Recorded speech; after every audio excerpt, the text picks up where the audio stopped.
Despite what Cassian said to Marva, what happened on Aldhani wasn't just a robbery, it was an announcement. G'day, welcome to the Nerdy Dad channel. And I'm just a tourist. Well, I'm definitely dressed for a beachside planet anyway. And I'm a tourist talking about the 7th episode of Andor, Announcement, which was directed by Benjamin Caron. Look, I've not been 100% of late. You can probably still hear it in my voice. So this is coming out a little late. So late, in fact, that the next episode of Andor airs tomorrow, along with Tales of the Jedi, which I am insanely excited for. Tony Gilroy has said in interviews that this episode breaks the pattern of the other episodes, and that it's a standalone, and you can see that. It's a resetting of the pieces for the next arc of Cassian's journey. So let's talk about the details, and that means spoilers. There's your warning. For not the first time in the series, the episode opens on Cyril Khan. He also gets the last scene in the episode, so I'm going to very quickly run through his arc. His uncle Harlow is most likely someone we haven't met before, and certainly not Major Partagaz, which is who I was guessing a couple of weeks ago.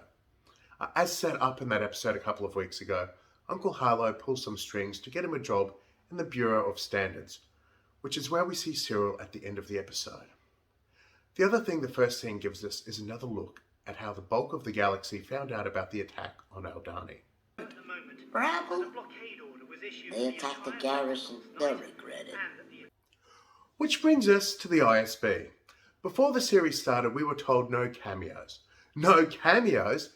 How about Wolf Yularen? Although it makes sense for him to be there, given that he is a colonel in the ISB.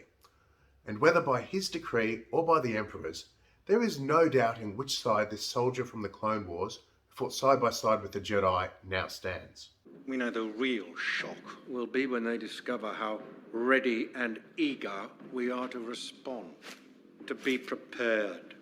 Be here this morning and know that the only question we need to answer is how tight to close our fist. But as Deidre identifies, this is what the rebels, or at the very least what Luthen, is relying on. Because as Leia put it, the more you tighten your grip, Tarkin, the more star systems will slip through your fingers. Deidre also correctly identifies that the rebels couldn't care less about Imperial lines on a map. The bureaucracy, at least in part put in place to limit everyone's power except the Emperor, is hampering their ability to respond. Genevieve O'Reilly as Mon Mothma continues to shine in this series. The dinner party is so good. It really is. This is her world, and she guides Tay through exactly how to act. Now smile. Over to Ferrex, and the theme of actresses being really effective continues. The events on Aldhani have encouraged Marva into a sense of rebellion, and this is the last thing that Andor wanted. He tries to tell her that it was just a robbery, without expressly saying that that's where his new wealth has come from. From a thematic standpoint, Andor had to go home, to realise that he can never go home, and apparently he can't outrun the Empire either.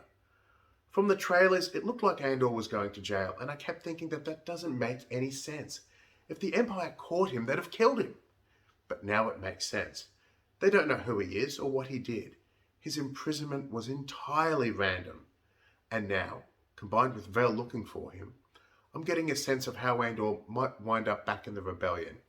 And of course, we also get Sam Witwer's cameo as that shore trooper. And we all get to hang with the KX series security droid as a K2SO tease. He said hang. No,